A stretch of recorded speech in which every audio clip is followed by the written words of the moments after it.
रैन प्रभु का नाम ले मना, दिन रैन प्रभु का नाम ले मना। ईश वंदना करे, ईश वंदना, ईश वंदना। जाने कितने युगों से हम ईश्वर को प्राप्त करने के लिए यहाँ वहाँ भटकते रहते हैं। जब से हमारा जन्म होता है तभी से ईश्वर को प्राप्त करने की हमारी ये यात्रा आरंभ हो जाती है। किंतु समय के साथ साथ हम ये भूल जाते हैं कि ईश्वर कण कण में विराजमान है। हर प्राणी, हर वस्तु में उनका ही स्वरूप विद्यमान है। ईश्वर का प्रेम अदृश्य ज़रूर है किंतु मौन नहीं। उसी परम शक्ति की परम चेतना को महसूस करने के लिए आज हम पहुँचे हैं धनबाद हाउसिंग कॉलोनी में स्थित कैलाश धाम में, जहां 18 रुद्र और 19 अंसा अवतारों में विराजमान है देवों के देव महादेव। उत्तर भारत में ये इकलौता ऐसा मंदिर है जहां महादेव के इतने स्वरूपों के एक साथ दर्शन करने का सौभाग्य हमें प्राप्त होता है।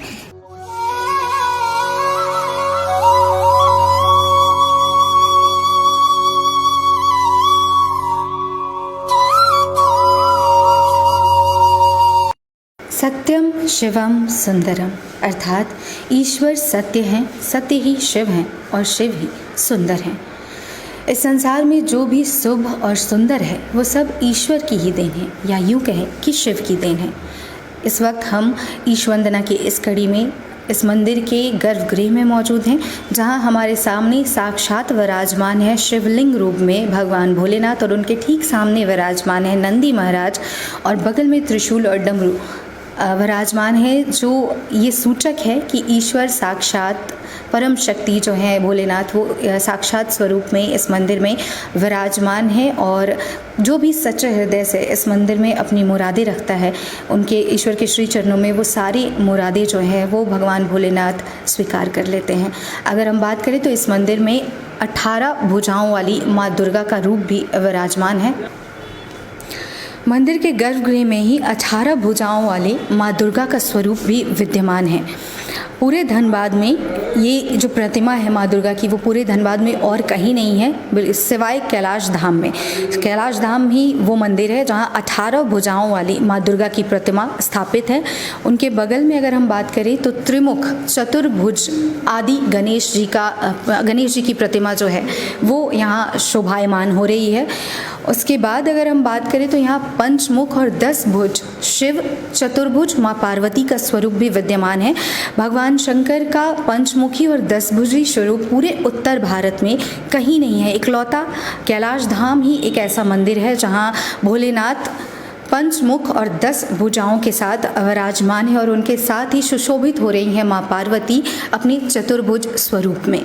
इस मंदिर में 6 मुख के साथ कार्तिकेय जी भी विराजमान हैं। कहते हैं जहाँ भोलेनाथ हैं, माँ पार्वती हैं, वहाँ उनके दोनों पुत्र तो होंगे ही, तो एक और भगवान शंकर और माँ पार्वती के एक और विराजमान है भगवान गणेश, और वहीं दूसरी ओर उनके दूसरे पुत्र कार्तिकेय जी भी विराजमान है। साथ ही इस मंदिर में सुशोभित हैं पंचमुख 10 भुज हनुमान जी का स्वरूप, और जिनके दर्शन मात्र से ही सारी मनोकामनाएं अपने आप ही पूर्ण हो जाती हैं। जैसे ही हम मंदिर के प्रवेश द्वार से अंदर प्रवेश करते हैं गर्भगृह में, भगवान भोलेनाथ और नंदी महाराज यहाँ विराजमान हैं, और उसके बाद अलग अलग स्वरूपों में माँ दुर्गा, आदि गणेश, पंचमुख 10 भुज शिव, माँ पार्वती, कार्तिकेय जी और हनुमान जी विराजमान हैं। जैसे ही प्रवेश द्वार से हम इस मंदिर के गर्भगृह में प्रवेश करते हैं, हमें नंदी महाराज और भोलेनाथ शिवलिंग के रूप में दर्शन देते हैं। कहते हैं कि नंदी महाराज के पीछे से भगवान भोलेनाथ का दर्शन अत्यंत ही शुभकारी और लाभकारी होता है, इसीलिए नंदी महाराज जो है वो यहाँ विराजमान है, और उनके साथ ही सामने शिवलिंग है। और फिर हमें दर्शन होते हैं पंचमुख 10 भुजी शिव के, और साथ ही माँ चतुर्भुजी रूप में माँ पार्वती विराजमान है। भगवान भोलेनाथ के दाहिनी ओर आदि गणेश विराजमान है, और फिर हमें दर्शन होते हैं 18 भुजी स्वरूप में माँ दुर्गा के। यहाँ 18 भुजाओं के साथ माँ दुर्गा विराजमान है। भोलेनाथ के बाईं ओर विराजमान हैं उनके दूसरे पुत्र कार्तिकेय जी, 6 मुखों वाले कार्तिकेय जी की प्रतिमा जो है वो यहाँ स्थापित है और उसके बाद पंचमुख और 10 भुजी हनुमान जी का स्वरूप भी हमें यहाँ देखने को मिलता है। उनके दर्शनों का सौभाग्य भी हमें प्राप्त होता है। जी हाँ, तो गर्भगृह में भगवान भोलेनाथ के शिवलिंग स्वरूप और उनके पंचमुख 10 भुजी स्वरूप के दर्शन हमने कर लिए। अब कैलाश धाम की जो विशेषता रही, 18 रुद्र अवतार और 19 अंशावतार स्वरूप में यहाँ भोलेनाथ के दर्शन होते हैं, तो आइए उनकी भी बात कर लेते हैं। और इस वक्त हमारे साथ मौजूद हैं मंदिर के संरक्षक अभिषेक प्रताप सिंह जी, जिनके ज़रिए हम जानेंगे और इनके साथ ही हम दर्शन करेंगे 18 रुद्र स्वरूप और 19 अंशावतारों के, और इनसे बीच बीच में जानकारियाँ भी लेते रहेंगे कि कौन से स्वरूप का क्या अर्थ है। फिलहाल मेरे सामने जो तस्वीर दिखाई दे रही है भोलेनाथ की, वो गंगा अवतरण की तस्वीर है। जब गंगा जी को भागीरथ जी ने बुलाया था, तब माँ गंगा के वेग को संभालने के लिए जटाओं में स्थान दिया था भोलेनाथ ने, और गंगा जी जो है वो पृथ्वी पर उनके जटाओं के थ्रू फिर नीचे आई थी, उनके ज़रिए नीचे आई थी, ताकि उनके वेग को उनका वेग उतना आवेगपूर्ण ना हो। तो आपसे जानना चाहूँगी मैं कि जैसे मैंने बताया कि गंगा अवतरण का ये तस्वीर है। सही बताया आपने, जो कहा वो बिल्कुल सत्य कहा। अगर गंगा अवतरण स्वरूप में शिव नहीं आते तो शायद गंगा के वेग को धरती सह नहीं पाती। तो यही वजह थी कि शिव को गंगा अवतरण स्वरूप में आकर के गंगा के वेग को अपनी जटाओं में संभालना पड़ा, ताकि गंगा सौम्य रूप में धरती पर आ सके। जी हाँ, तो जैसा इन्होंने बताया कि गंगा के वेग को संभालने के लिए भगवान भोलेनाथ ने इस स्वरूप का ये अवतार, उनका जो रुद्र अवतार हुआ था वो था। यहाँ आगे अगर हम बात करें तो शर्व रूप में यहाँ भोलेनाथ के दर्शन होते हैं। 18 रुद्र अवतारों में ये भी एक अवतार है उनका, इस बारे में थोड़ी जानकारी। शर्व को अगर हम समझें तो अंग्रेजी में इसको ऑस्पिशियस कहते हैं। शर्व का अर्थ होता है जब सब कुछ उन्हीं में समाहित है, वो सबसे शुभ है। तो शिव का ये स्वरूप सबसे शुभ कहा जाता है, जिसका यह अर्थ है कि शिव अपने आप में संपूर्ण और शुभ है। जी हाँ, तो हम ऐसे भी कहते हैं कि इस संसार में जो भी शुभ और सुंदर है वो सब ईश्वर की ही देन है, और ईश्वर की देन यानी शिव की देन है, क्योंकि वो ही हैं देवों के देव महादेव। यहाँ गिरीश रूप में भी भगवान जो है वो विराजमान है, उनकी तस्वीर विराजमान है। इस बारे में गिरीश का अर्थ होता है पर्वतों के स्वामी। तो इस स्वरूप में शिव जो है सो समस्त पर्वतों के स्वामी हैं। जी हाँ, तो गिरीश नाम से ही जाहिर है कि जो गिरी के ईश्वर हैं, यानी जो पर्वतों के ईश्वर हैं, वो गिरीश हैं। शंभु रूप में भी भगवान भोलेनाथ यहाँ विराजमान हैं। शंभु का अर्थ है कि हर आशीर्वाद की उत्पत्ति शिव से ही होती है।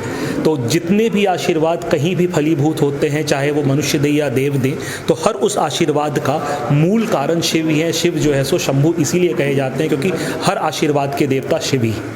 जी हाँ, तो आज तक हम शिव शंभु कहते ज़रूर आए, पर शायद बहुत सारे लोगों को अर्थ आज ही पता चला होगा।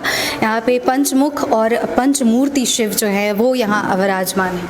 ये पंचानन शिव हैं, इन्हीं को आदि शिव भी कहा जाता है। शिव के ये पंचमुख हमारे 5 जो गुण होते हैं, काम क्रोध, इन सबको समाहित किए हुए हैं, और ये उसी के देवता हैं। जी हाँ, तो काम क्रोध मोह लोभ, ये सबको अगर हम अपने संयम में रखें तो फिर मानव का जो जीवन है वो धन्य हो जाएगा। शिव स्वरूप जो हम हमेशा कहते रहते हैं, तो शिव स्वरूप यहाँ है। शिव स्वरूप यही है, जो हम शिव कहते हैं तो शिव का यही स्वरूप है। शिव स्वरूप जो है रुद्र स्वरूप में शिव यही है। तो शिव का ये स्वरूप है, जहाँ हम वासुकी जी को उनके गले में ना पाकर उनके मस्तक पे देख पा रहे हैं, तो शायद शिव का ये स्वरूप है। हम अक्सर उनको वासुकी जो है वो उनके गले में विराजमान होते हैं। यहाँ पे अर्धनारीश्वर रूप में शिव विराजमान है, और इस रूप की व्याख्या करना तो बेशक। अर्धनारीश्वर रूप में शिव हमें ये बताते हैं कि पुरुष और प्रकृति दोनों उन्हीं में समाहित हैं, और दोनों उन्हीं में है, वो एक ही हैं। हम अलग अलग नहीं कह सकते कि नारी या पुरुष को हम अलग अलग नहीं कह सकते। अर्धनारीश्वर स्वरूप में सिर्फ हमें यही बताते हैं कि पुरुष और प्रकृति दोनों एक दूसरे के पूरक हैं, दोनों एक दूसरे में ही समाहित हैं। जी हाँ, तो अर्धनारीश्वर रूप में भी भगवान भोलेनाथ कैलाश धाम में विराजमान है। अर्धनारीश्वर स्वरूप में भगवान भोलेनाथ स्त्री और पुरुष के पूरक होने का संकेत दे रहे हैं। वो सूचक हैं कि स्त्री और पुरुष जो है वो एक ही हैं, और इन दोनों के मिलन से ही ये संसार जो है वो चलायमान है। तो अर्धनारीश्वर स्वरूप यही दर्शाता है। इस कैलाश धाम में भव रूप में भी भगवान भोलेनाथ विराजमान है। भव का क्या अर्थ हुआ? भव का अर्थ है भव्य, अर्थात सौंदर्य। तो शिव जो भी सुंदर है, जो हम सत्यम शिवम सुंदरम कहते हैं, तो वो यही भव रूप है, जिसमें शिव कहते हैं कि जो भी भव्य है वो मैं ही हूँ। जी हाँ, इस संसार में जो भी शुभ हम देख पाते हैं वो भव स्वरूप में भगवान भोलेनाथ का ही रूप है, भगवान भोलेनाथ का ही स्वरूप है। महामृत्युंजय हम अक्सर सुनते रहते हैं, महामृत्युंजय मंत्र।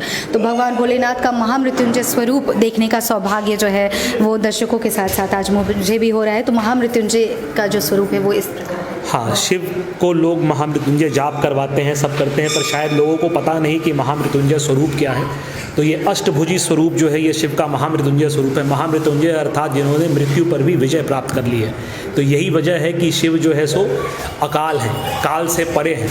शिव के ऊपर कुछ नहीं है, शिव जो है सो हर चीज़ से परे है। मैं देख पा रही हूँ यहाँ पे 2 कलश दिखाई दे रहा है, इसके क्या मायने? जीवन और मृत्यु को डिपिक्ट करते हैं। एक कलश जो है वो जीवन है, दूसरा कलश जो है मृत्यु है। शिव दोनों से ही स्नान कर रहे हैं, अर्थात वो दोनों को। और ये जो है सो जन्म कि इसको दर्शाता है। खाली कलश जो है वो जन्म दर्शाता है कि वो पानी जो है वापस इन्हीं कलशों से वापस उनमें जाता रहे। कितना सुंदर वर्णन अगर हम कहें तो महामृत्युंजय का जो स्वरूप है उसके ज़रिए जीवन का जो पूरा सार है वो हमें नज़र आ जाता है। जैसे इन्होंने बताया अभिषेक जी ने कि दोनों कलश जो है वो जीवन और मृत्यु को दर्शाते हैं और खाली कलश जो है वो सर्कुलेशन को दर्शा रहे हैं कि किस तरीके से अगर जो जन्म लेता है उसकी मृत्यु निश्चित है और फिर मृत्यु के बाद वो वापस से जन्म लेगा और ये प्रक्रिया जो है वो निरंतर निर्वरत चलती रहती है। तो ये जो बहुत ही खूबसूरत तरीके से महामृत्युंजय रूप में भगवान भोलेनाथ ने जीवन को दर्शा दिया है। सदा शिव रूप में भी भगवान यहाँ विराजमान। जो हम सत्यम शिवम सुंदरम कहते हैं, आप यहाँ वो देख सकते हैं, सत्यम शिवम सुंदरम तीनों स्वरूप एक साथ जब शिव के होते हैं तो वो स्वरूप सदाशिव कहलाता है। तो ये शिव का सदाशिव स्वरूप है।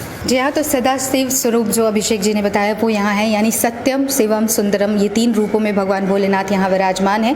जो भी सत्य है वो शिव है और जो शिव है वही सुंदर है। अगर आप देखें तो तीनों भगवान के जो 3 मुख नजर आ रहे हैं, ये तीनों मुख सत्यम शिवम और सुंदरम तीनों मुख 3 भावों को जी 3 भावों में यहाँ पे व्यक्त किया गया है कि सत्य है, शिव है और यहाँ सुंदर है। हर रूप में हर हर महादेव हम अक्सर कहते हैं, तो हर रूप हर महादेव शिव का यही हर स्वरूप है जिसको हम हर हर महादेव कहते हैं। हर स्वरूप का अर्थ क्या हुआ? हर स्वरूप का मतलब है कि सब कुछ मैं ही हूँ। सारा कुछ, सारी चीज़ें अगर आप देखें तो सब कुछ, पूरी समस्त विराट सृष्टि मुझ में ही, पूरा ब्रह्मांड मुझ में ही समाहित है। जी हाँ, तो हर रूप में भगवान सभी के दुखों का भी हरण करें, यही कामना करेंगे हम। और जैसा बताया भी इन्होंने कि हर जो है वो पूरे ब्रह्मांड, पूरी सृष्टि को अपने अंदर समाहित कर रखा है भगवान भोलेनाथ ने। कपाली रूप में भी यहाँ मौजूद हैं। कपाली रूप का अर्थ क्या? कपाली शिव का रौद्र स्वरूप है। कपाली रूप वो है जो जब ये, अगर आप देखें, क्रोधित होकर के ये एक बाघ के नरमुंड पर विराजमान है। अर्थात ये हर व्यक्ति के जो शिव को हम डिस्ट्रॉयर जो कहते हैं, तो वही डिस्ट्रॉयर स्वरूप जो है वो कपाली स्वरूप है शिव का। तो शिव का रौद्र और विध्वंसक रूप जो है वो कपाली रूप है। यहाँ नम्र निवेदन हम अक्सर कहते रहते हैं, नम्र निवेदन। तो नम्र निवेदन जो है वो कपाली का जस्ट उल्टा अगर आप देख लें तो वो रौद्र रूप है। ये सबसे सौम्यतम रूप है शिव का। तो वही शिव जो है वो रौद्र में भी अगर हैं तो वो शांत भी, अगर वो पालन करते हैं तो वो विध्वंस भी वही करते हैं। भर्ग रूप में यहाँ है, अर्थात संसार। इस रूप में शिव जो है सो समस्त संसार के स्वामी है। वैसे भी भगवान भोलेनाथ को देवों का देव, महादेव माना गया है। संसार में जो भी चीज़ें हैं वो अगर पालन कर रहे हैं, विध्वंस कर रहे हैं, यानी पूरी सृष्टि जो है वो भोलेनाथ में ही समाहित है। इसी वजह से इन्हें देवों का देव, महादेव कहा गया है। यहाँ औघड़दानी भगवान शिव, अक्सर हम सुनते रहते हैं औघड़दानी भगवान शिव, इस स्वरूप का। औघड़दानी का अर्थ है जहाँ पर भगवान कहते हैं कि मैंने सब चीज़ों का त्याग कर दिया है। यहाँ पर भगवान, अगर आप देखें तो भगवान सिर्फ सर्पों के साथ और मृग छाल के साथ हैं। कोई विलासिता की वस्तु कुछ नहीं है भगवान के पास। इस रूप में भगवान यही कहते हैं कि मैंने सब चीज़ों का दान कर दिया है। मैं जो बिल्कुल एक जो हम कह सकते हैं कि इंसान को एक बेसिक मिनिमम रिक्वायरमेंट जो होनी चाहिए, उस चीज़ को दर्शाते हुए शिव कहते हैं कि मैं औघड़दानी हूँ, मैंने सब कुछ दान कर दिया है। मैं कुछ भी अपने पास सांसारिक नहीं रखते हुए भी सब कुछ मैं ही हूँ। जी हाँ, तो औघड़दानी भगवान शिव के स्वरूप से हम एक अर्थ ये भी लगा सकते हैं कि जिन्हें कोई नहीं अपनाता, भगवान भोलेनाथ उन्हें अपना लेते हैं। सर्पों से लोग दूरी बनाते हैं, वो सर्पों की मालाएं अपने साथ रखते हैं। भगवान बिल्व पत्र खाते हैं जो किसी और को पसंद नहीं, मतलब जो हर किसी ने त्याग दिया है उसे भगवान भोलेनाथ ने अपना लिया है। और यही वजह रही होगी जो उन्होंने हलाहल विष का पान किया जब वो कोई लेने को स्वीकार करने को तैयार नहीं था। भगवान शिव का यहाँ हरिहर रूप जो है वो हमें देखने को सौभाग्य देखने का सौभाग्य मिल रहा है। अर्धनारीश्वर रूप हमने अक्सर देखा है, पर हरिहर स्वरूप शायद ही ज़्यादातर लोगों ने देखा हो। इस स्वरूप में भगवान ये आधा विष्णु आधा शिव स्वरूप है। इसमें भगवान का ये स्वरूप जो है सो अपने आप में बहुत विचित्र और बहुत अनूठा इसलिए है क्योंकि यही इकलौता स्वरूप है जिसमें भगवान कहते हैं कि विष्णु भी मुझ में ही समाहित है। तो इसीलिए आधा विष्णु और आधा शिव का स्वरूप, हर अर्थात शिव, हरि अर्थात विष्णु, इसीलिए भगवान शिव का हरिहर स्वरूप कहा जाता है। इस मंदिर के बारे में एक और जानकारी मेरे पास है जो मैं आपसे जानना चाहूँगी कि हरिहर का जो यहाँ तस्वीर, भगवान की जो प्रतिमा यहाँ बनाई गई है, जो तस्वीर उकेरी गई है, ठीक सामने 2 वृक्ष यहाँ मौजूद है जो हरिहर का ही रूप है और वो अपने आप ही अपने आप उगे हुए 2 वृक्ष हैं, पीपल और बरगद के ये वृक्ष अपने आप उगे हुए, हमने लगाया नहीं है। दोनों वृक्ष का तना अगर आप देखेंगेगा तो एक साथ एक ही जगह से उगा हुआ है। बरगद जो है वो भगवान विष्णु का प्रतीक माना जाता है, पीपल जो है सो भगवान शिव का प्रतीक माना जाता है। तो हरिहर जागृत स्वरूप में भी मंदिर में अपने आप स्वयंभू रूप में विराजमान है। जी हाँ, तो ये विशेषकर इस मंदिर की विशेषता रही जो हम कह सकते हैं कि हरिहर स्वरूप जहाँ यहाँ तस्वीर है और ठीक इसके समांतर में 2 वृक्ष जो हैं वो भी कैलाश धाम में मौजूद है और वो 2 वृक्ष पीपल और बरगद के हैं। पीपल भगवान भोलेनाथ का स्वरूप है और बरगद भगवान विष्णु के स्वरूप माने गए हैं। तो इस तरीके से ये भी हम कह सकते हैं कि इस मंदिर की ये भी एक विशेषता है जो भक्त अगर आए तो वो उसके भी दर्शन करना ना भूलें। अगले रुद्र अवतार में भगवान भोलेनाथ यहाँ पिनाकी रूप में विराजमान है। तो पिनाकी रूप का अर्थ क्या है? पिनाकी अर्थात संगीत के स्वामी। इसी स्वरूप में हम कहते हैं कि शिव ने सामवेद की रचना की। सामवेद जिसे संगीत का आदि ग्रंथ माना जाता है, तो पिनाकी स्वरूप में भगवान संगीत के स्वामी के रूप में है। जी हाँ, तो भगवान संगीत नृत्य सभी के स्वामी हैं। तांडव की रचना भगवान भोलेनाथ ने की और यहाँ सामवेद की रचना जो है संगीत का जो महाग्रंथ का कह सकते हैं, तो उसकी रचना भी पिनाकी स्वरूप में भगवान भोलेनाथ ने यहाँ की। स्थानु रूप जो है वो यहाँ हमें तस्वीरों में दिखाई दे रहा है। इन सारे रूपों के बारे में शायद ही हम और आप इससे पहले जानते थे। ये तो कैलाश धाम ऐसा धाम है जहाँ इतने सारे रूपों के दर्शन हमें एक साथ प्राप्त हो रहे हैं। इस स्थानु अर्थात स्थित, इस रूप में शिव कहते हैं कि सभी चीज़ों में मैं ही स्थित हूँ, मैं ही विराजमान हूँ। इसीलिए शिव जो है सो स्थानु कहे जाते हैं कि अर्थात हर कण में शिव विराजमान है। जी हाँ, तो कण कण में शिव विराज। We actively cultivate the development of every child through interesting hobby and sports clubs. We at Credo World School, your future, our passion. ईश वंदना की अमृत धारा के तहत कैलाश धाम के इस पवित्र मंदिर में एक बार फिर से आप तमाम भक्तों का बहुत बहुत स्वागत है। 18 रुद्र अवतारों के दर्शन हमने अंतराल से पहले किया था। अब भगवान भोलेनाथ के 19 अंशावतारों की जानकारी जो है वो हम लेंगे। यहाँ भगवान भोलेनाथ जो है 19 अंशावतारों में भी मौजूद हैं और यही एकमात्र ऐसा मंदिर है जहाँ अश्वत्थामा जो उनके अंशावतार माने गए हैं उनको भी स्थान दिया गया है। तो उस बारे में भी हम जानकारी लेंगे, लेकिन शुरुआत करते हैं इनके पहले अंशावतार से।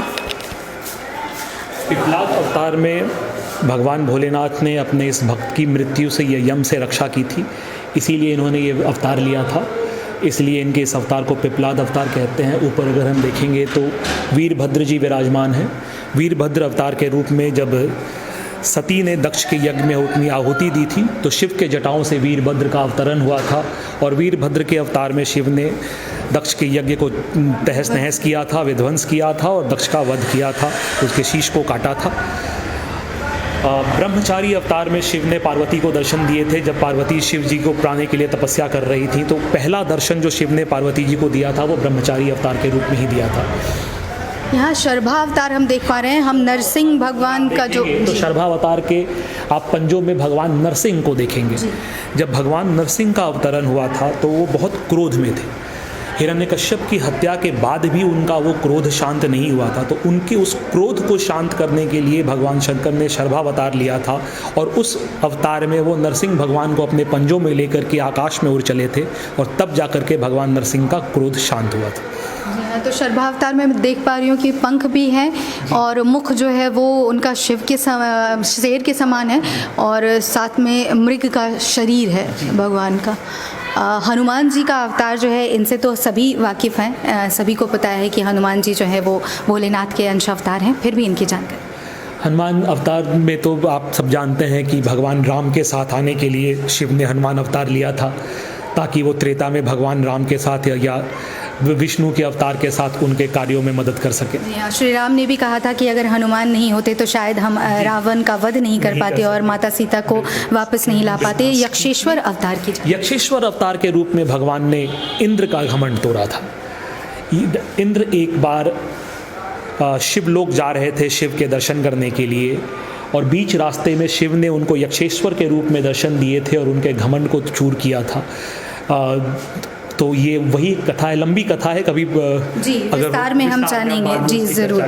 जी हाँ, तो यक्षेश्वर जो है वो भी भगवान भोलेनाथ के अंशावतार हैं। किरात अवतार, यहाँ किरात अवतार में एक बहेलिये के रूप में आकर के भगवान शिव ने अर्जुन को जो है सो पाशुपतास्त्र दिया था इसी अवतार में।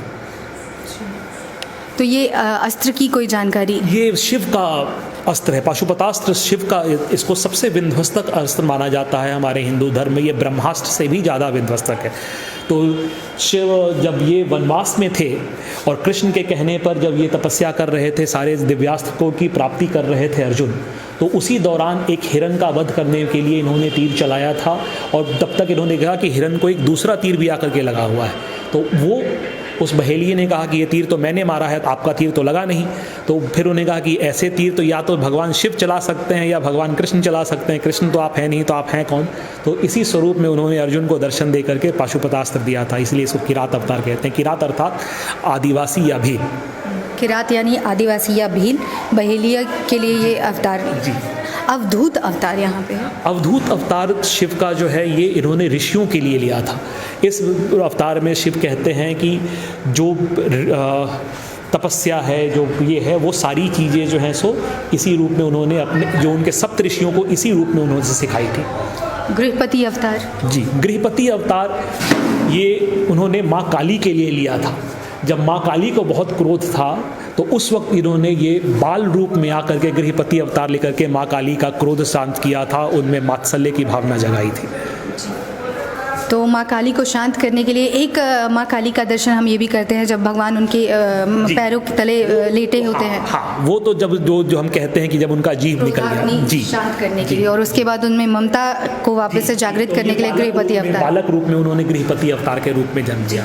भिक्षुवर्य अवतार में शिव जो है सो इन्होंने दान की महिमा बताई है कि भिक्षा की महिमा क्या होती है या किसी का कैसे आप, तो वो उसी वक्त इन्होंने एक भिक्षुवर्य, ये भी बहुत लंबी कथा है एक राजा को लेकर के, तो कभी अगर चाहें तो हम लोग लंबे में इस पर डिस्कशन कर सकते हैं। जी जी जी ज़रूर।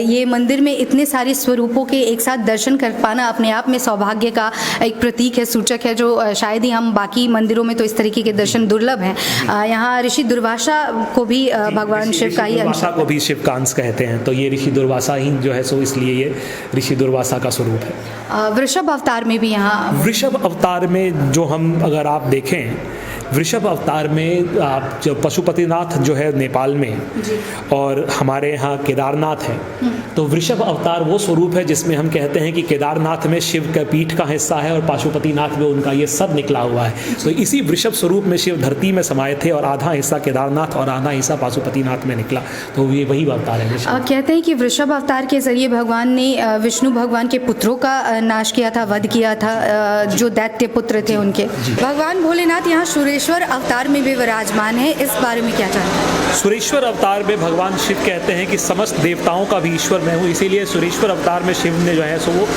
का आप अगर देखेंगे तो इंद्र स्वरूप में है। इसमें भी इन्होंने बताया है कि इंद्र भी मैं ही हूँ, समस्त देवता भी मैं ही हूँ और समस्त देवताओं का ईश्वर भी मैं ही हूँ, इसीलिए सुरेश्वर।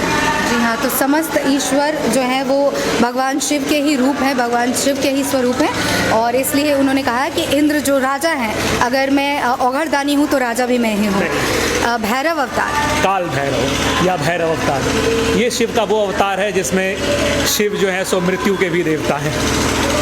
इसी वजह से यहाँ अग्नि जो है उनके पीछे मस्तक से दिखाई दे रही है, और इनका वाहन स्वान या कुत्ता जिनको आप कहते हैं। यहाँ सुन्नट नर्तक अवतार स्वरूप में ही आकर के शिव ने महारानी मैना से पार्वती जी का हाथ मांगा था। तो यहाँ तांडव की जो नटराज का जो स्वरूप है वो भी दिखाई, जी जी, क्योंकि शिव नृत्य के भी देवता हैं इसीलिए। तो तो नृत्य करके ही क्या इन्होंने मैना को मनाया था? मैना को मनाया। जी जी जी। अश्वत्थामा अवतार जो बेहद ही दुर्लभ है। जी, अश्वत्थामा को शिव का 19वां अंशावतार माना जाता है।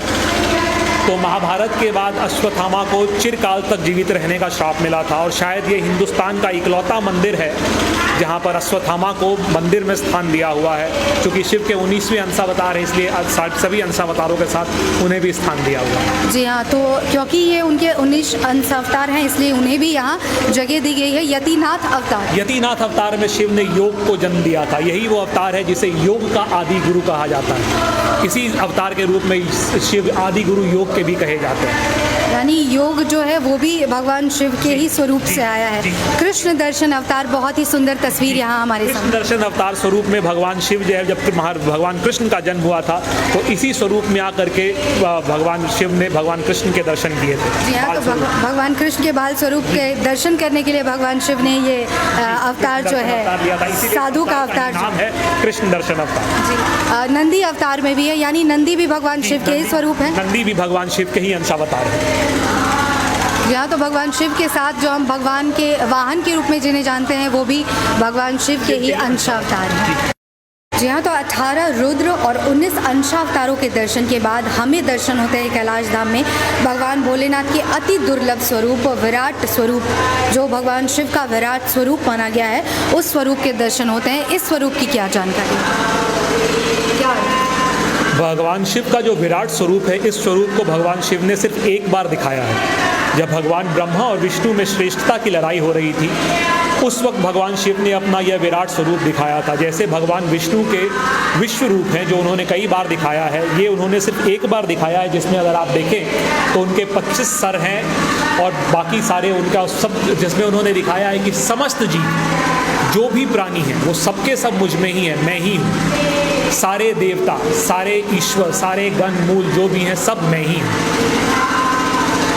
यहाँ तो भगवान शिव का विराट स्वरूप और विराट स्वरूप के दर्शन करने का सौभाग्य अगर हमें प्राप्त होता है कैलाश धाम में, 18 रुद्र अवतार, 19 अंश अवतार और उसके बाद विराट स्वरूप भगवान शिव का, कहीं ना कहीं हमें अमृत की तरह लग रहा है। तो ये तीन गोले जो हैं, ये तीनों लोक दर्शाते हैं, पृथ्वी, आकाश और पाताल। स्वर्ग लोक, पृथ्वी लोक और पाताल लोक, तीनों लोक दर्शाते हैं कि तीनों लोकों का स्वामी भी मैं ही। यहाँ तो तीनों लोकों में जिनका आधिपत्य है वो है भगवान भोलेनाथ, और भगवान भोलेनाथ के इस विराट स्वरूप के दर्शन करने के बाद मैं तो धन्य हो गई, और आप जितने भी भक्त यहाँ हैं वो भी कहीं ना कहीं इस स्वरूप के दर्शन मात्र से ही अपने आप को धन्य समझ रहे होंगे। तन मन धन से कर वंदना, तन मन धन से कर वंदना, दिन रैन प्रभु का नाम ले मना, दिन रैन प्रभु का नाम लेना।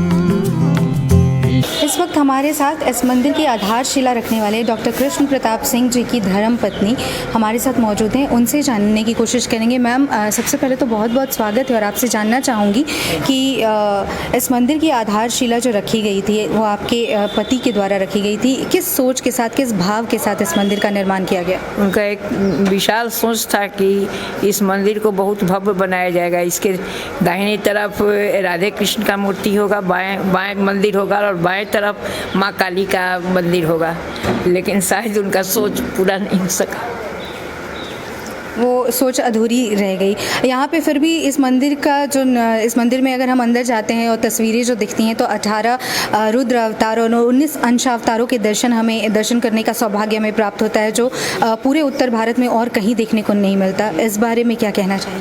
उनका अधूरा काम उनका बेटा पूरा किया और बहुत तन्मयता से इस काम को पूरा किया और अच्छा से किया। कहते हैं कि ईश्वर से जिन्हें प्रेम होता है उनकी आंखें अपने आप ही झलक उठती हैं, और शायद ये ईश्वर के प्रति इनकी आस्था ही है। जब हम इनसे बात कर रहे थे तो इनकी आंखें नम हो गई, क्योंकि इस मंदिर की आधारशिला नींव ज़रूर रख दी लेकिन पूरा नहीं कर पाए डॉक्टर कृष्ण प्रताप सिंह जी। तो उनके अधूरे कार्य को उनके बेटे ने फिर पूरा किया और इस इतने भव्य मंदिर का निर्माण किया, और शायद हमें ये सौभाग्य प्राप्त हुआ कि हम एक साथ 37 महादेव के 37 स्वरूपों का एक साथ दर्शन कर पाएँ। इस वक्त हमारे साथ मौजूद हैं कैलाश धाम के पंडित जी नीतीश पांडे जी।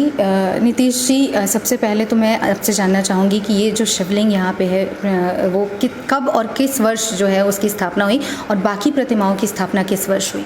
जी, इस मंदिर में शिवलिंग का स्थापना जो है वो 2000 में हुआ था, ठीक है, और बाकी जो प्रतिमा हैं उनकी स्थापना 2011 में हुआ था। 18 भुजा जो दुर्गा माँ का यहाँ स्वरूप है, 18 भुजी माँ दुर्गा यहाँ विराजमान है, ये धनबाद में और कहीं नहीं है? नहीं, धनबाद में नहीं है कहीं। और क्या विशेषता है इस मंदिर की? विशेषता यहाँ पे पंचमुखी शिव जी हैं, जो कि वो भी धनबाद में कहीं नहीं है। पंचमुखी हनुमान जी हैं, ठीक है, और गणेश जी हैं, कार्तिक जी हैं। बाकी बात शिव जी का सारा स्वरूप, शिव जी की जितने भी अवतार हैं उनका सारा स्वरूप का तस्वीर है। आप एक साथ सारे शिव जी का अवतार का दर्शन कर सकते हैं जी। तो ये चीज़ है जी। जानना चाहूँगी आपसे कि मंदिर में पूजा करने का जो है वो आरती का समय कब कब है, कब कब जो भक्त हैं वो दर्शन कर सकते हैं, कितने समय मंदिर का पट बंद हो जाता है वो जान? मंदिर सवेरे 6 बजे खुल जाती है, ठीक है, उसके बाद फिर 11:30 बजे दिन में भगवान का भोग लगता है। उसके बाद फिर संध्या 6 बजे आरती होती है, 6 बजे से 6:30 बजे तक, और फिर रात में 8:30 बजे भगवान का भोग लगता है। कौन कौन से त्यौहार जो है वो विशेषकर मनाए जाते हैं? विशेष करके महाशिवरात्रि व्रत हैं, जो कि बहुत ही अच्छे धूमधाम से यहाँ पे मनाते हैं, और इसका स्थापना दिवस में भी बहुत अच्छे से पूजा पाठ भगवान की होती है। विशेषकर महाशिवरात्रि और स्थापना दिवस जो है उसमें यहाँ भव्य आयोजन इस मंदिर में किया जाता है। अन्यथा की अगर बात करें तो इस मंदिर में कहते हैं कि अगर आपकी आस्था और प्रेम है ईश्वर में तो ईश्वर हर जगह विराजमान है, वो कण कण में वास करते हैं। तो जहाँ आपकी आस्था है वहीं आपको ईश्वर प्राप्त हो जाते हैं। इस मंदिर में हमारे साथ कुछ भक्त भी मौजूद हैं, आइए उनसे जानते हैं वो किस भक्ति भाव के साथ इस मंदिर में रोज़ पूजा अर्चना करते हैं। क्या कहना चाहेंगे इस मंदिर के बारे में? ये मंदिर तो बहुत जागरूक मंदिर है। इसे शिवलिंग के बारे में कहा गया है कि ये अपने ही प्रकट हुए थे, जिसको यहाँ स्थापित किया गया। और जो मानता है कि जो यहाँ लोग अपना मन्नत लेकर आते हैं उनकी सब पूरी होती है। लोग यहाँ सुबह शाम जो खुला ही रहता है, हम सब पूजा करते हैं, अर्चना करते हैं। आपकी कितनी आस्था है इस मंदिर में, कितना विश्वास है भगवान? बहुत बहुत विश्वास है। इस मंदिर के बारे में क्या बताना चाहेंगे? अपने आप में अनूठा है ये मंदिर, आपकी कितनी आस्था है इस मंदिर में? ये तो खैर शिव मंदिर हमारे इस हाउसिंग कॉलोनी का एक अद्वितीय मंदिर। सबसे बड़ी बात विशेषता यहाँ की है कि यहाँ मैं जब आता हूँ कहीं से तो इतनी शांति मिलती है ना, और परम सिद्धि की मालूम पड़ता है जैसे मैं उनके सानिध्य में बैठा हूँ और मुझे उनका स्नेह प्राप्त हो रहा है। जिनकी इस मंदिर में आस्था है वो नित्य प्रतिदिन यहाँ मंदिर में दर्शन करने आते हैं, और ऐसी मान्यता है यहाँ इस मंदिर की कि यहाँ जो भी मांगो सच्चे हृदय से वो मिल जाता है। और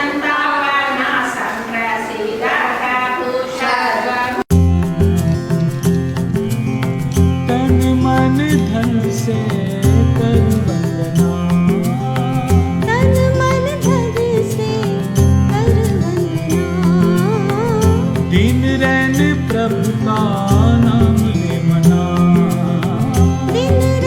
ईश्वर को प्राप्त करने और उनसे प्रेम करने की मेरी ये लगन तो कदापि समाप्त नहीं हो सकती, किंतु समय की भी अपनी सीमाएं हैं जिसके परे मैं नहीं जा सकती। आज मैंने गागर में सागर भरने का प्रयत्न किया। भगवान कैलाश धाम के इस पवित्र धाम में आस्था, विश्वास और प्रेम के जितने भी फूल मिले मैंने चुन लिए। इन फूलों से मेरा और आपका आंगन महकता रहे, ये पूरा विश्व, पूरा भारत महकता रहे, यही कामना है। जय भोलेनाथ।